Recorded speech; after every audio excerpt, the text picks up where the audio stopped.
what's happening with SpiceJet now? Well, the airline is facing financial headwinds. SpiceJet has decided to furlough about 150 cabin crew members for 3 months. The budget carrier is operating with a reduced number of planes amid financial, legal and lesser woes. Now, currently, SpiceJet has an operational fleet of around 22 aircraft. The aviation regulator, the DGCA, has said that the airline has been placed under enhanced surveillance. Sanjay, what's going wrong? Every day, in the newsroom, we get stories about what's happening with SpiceJet. Of course, there have been lots of issues. And these are issues, that are not just financial woes. There are performance issues. The DGCA now finally putting them under an enhanced surveillance list.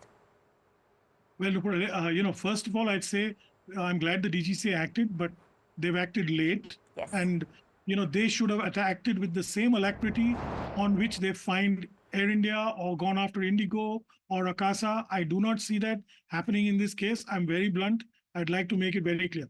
The problems in SpiceJet have been on the table for the last couple of months, even 6 months. So, going back, delays in various payments, delays in salaries, delays in Provident Fund, delays in TDS, delays in gratuity, lots of statutory payments.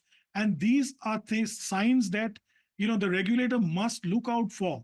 I noticed you said 22 aircraft, but, if you look very finely, they would be shy of 20 today actually operating.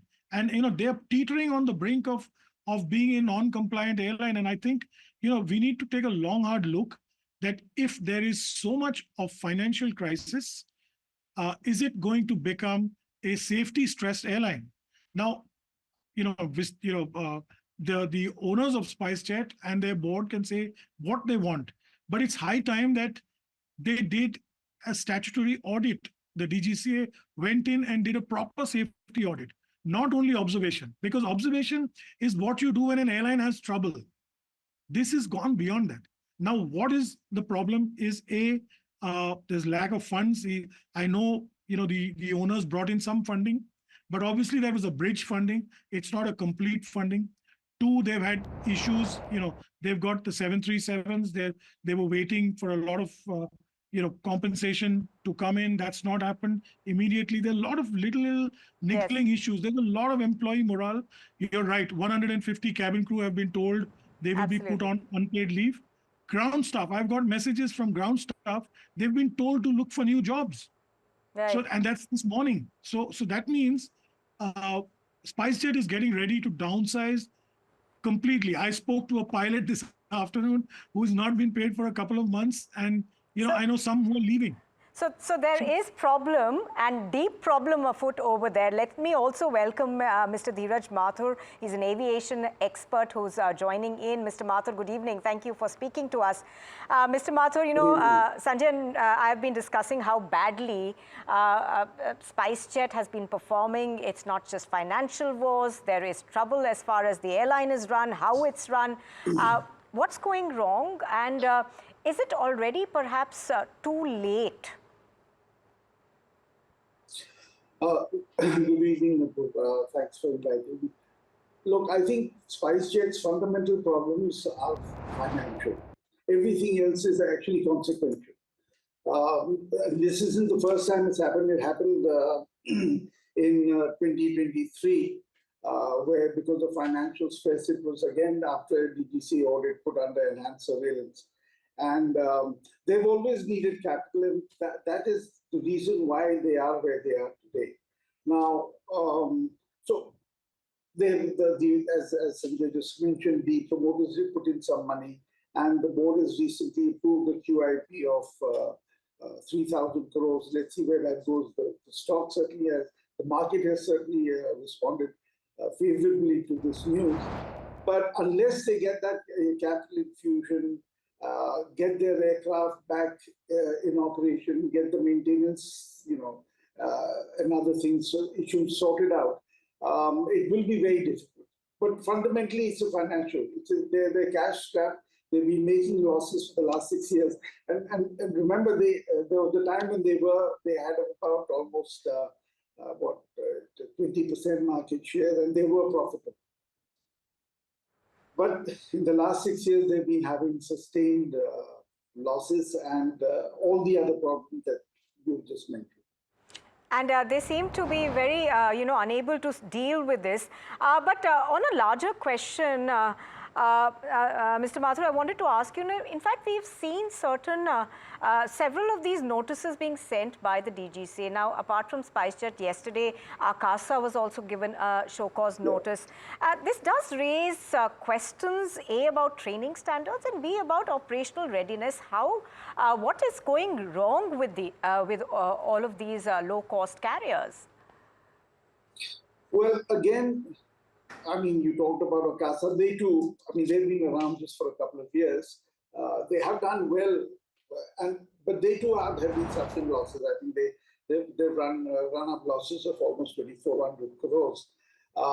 But CASA is a slightly different situation compared to to SpiceJet, simply because I think they've got a deeper pockets backing them. So, and their CEO certainly is very gung-ho about the prospects of CASA.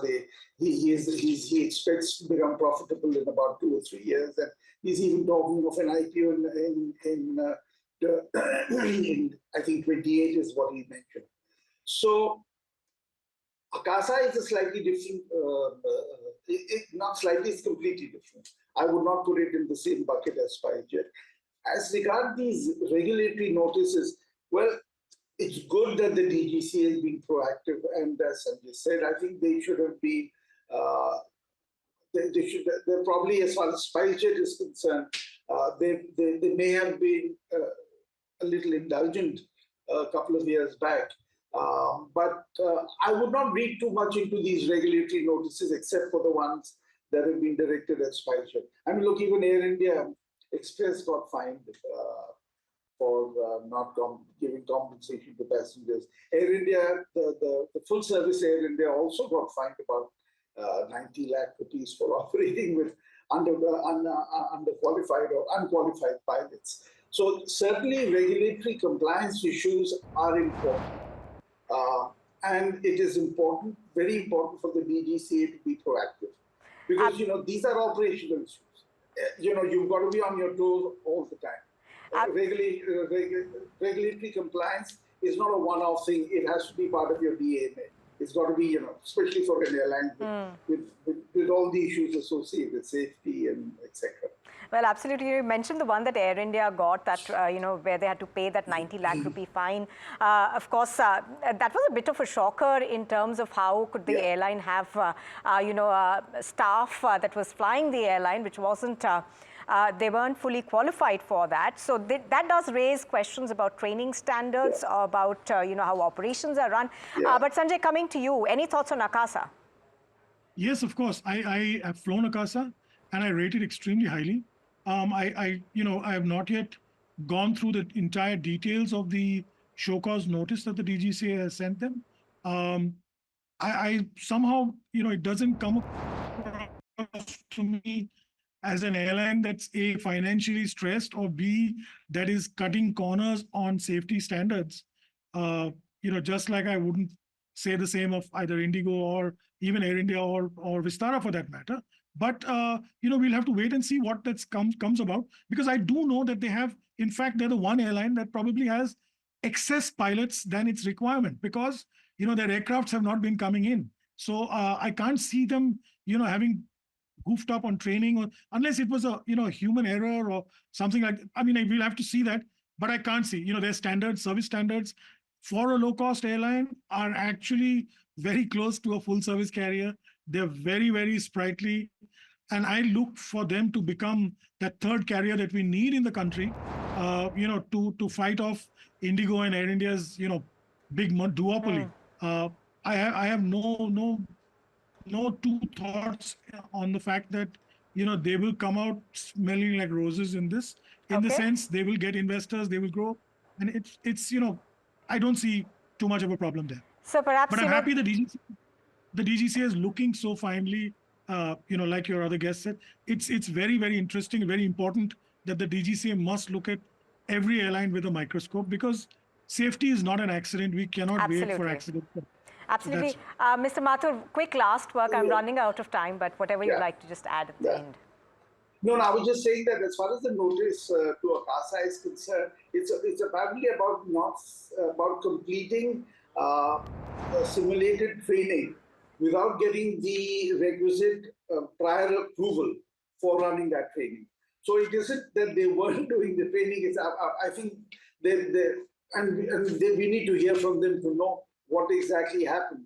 But this is what it seems. So they did have the training. It was a simulated training. But apparently there was certain pre-approvals that were mandated, which they omitted to take. All right. But I was future for Akasa.